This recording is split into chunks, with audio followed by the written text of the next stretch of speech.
What's up guys, Reeve here, and no, you aren't going crazy. I am doing this as a voiceover because when I recorded this, it was on January 31st. I was already 5 months late.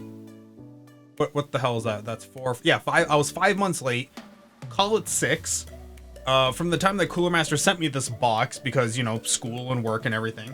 So I was recording this unboxing on that night, and as you can see from the temperatures here, it was very, very cold. And the furnace, as you've seen in the last few videos on this channel, have always had the disclaimer of I'm sorry for the static, but you know, the furnace was running. And this was no different. And if you think I am making up how bad the furnace sound is, here's a clip of what it actually sounds like. In the most timely of manners, I am definitely... Yeah, so that's why you're getting a voiceover.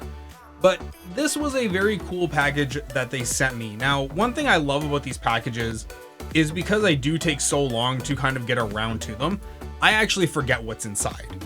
So this was kind of a unboxing for both you and me in a way.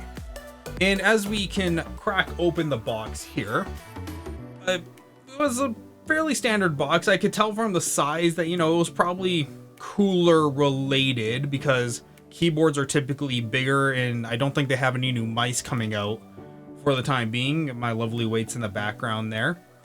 And looking into this box, they sent me quite a bit, a lot more than I remember them saying they would. And of course, the big thing here was the ML240P Mirage. This is really cool because the pump has an LED fan in it, along with the two really nice LED fans as well. And I was really happy with this. And one thing I know is I'm going to put this into my new build that's coming up with my 5900X. So it was good to have that. And then they also sent me some extra fans, some SF120P RGBs. And these are really cool. These SF240P ARGBs.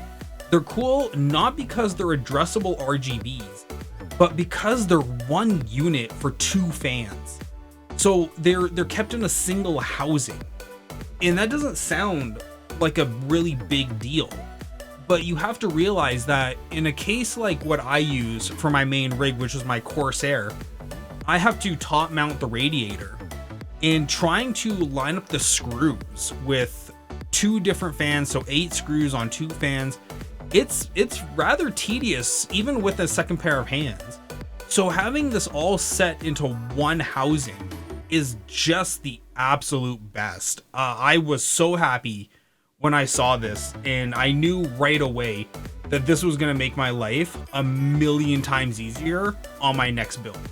Because I can't lie, man, when I did the last builds and I tried to put the radiator on the top, it took me a solid minute to get the fan screwed in, just because they're always shifting, they're always, like, you know, sliding just ever so slightly out of place, and you have to recenter it all. And like I said, if you're doing it by yourself, it's very, very hard.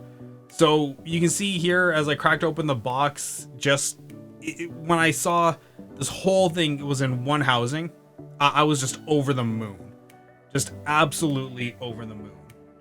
And yeah, I was hoping that this cooler was going to be a simple drop in for my current one, but after looking in the manual, I realized that no, it does have a different mounting system than the one I currently have, which, you know, not that bad because I'm putting a new motherboard in anyway, so I have to do all that stuff.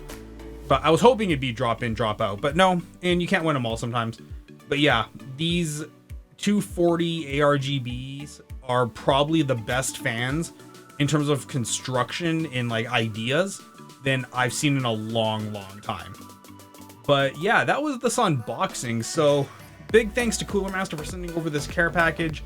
Really appreciate it. Can't wait to actually put the stuff into my next rig, which hopefully should be rather soon. All, you know, paychecks pending. Hopefully should be soon. And yeah, I guess you guys will see this stuff next time in the next video, or whenever I do the setup video. But thanks so much, guys, for tuning in. My name has been Arif. I hope you guys enjoyed this unboxing. And once again, sorry for the voiceover work. I know it's not ideal, but it's already March now, and we're coming to the tail end of winter. So hopefully we'll be back to proper camera work and voiceovers in the very near future. Thanks so much, guys, for your patience, and I will see all of you on the next video. Bye.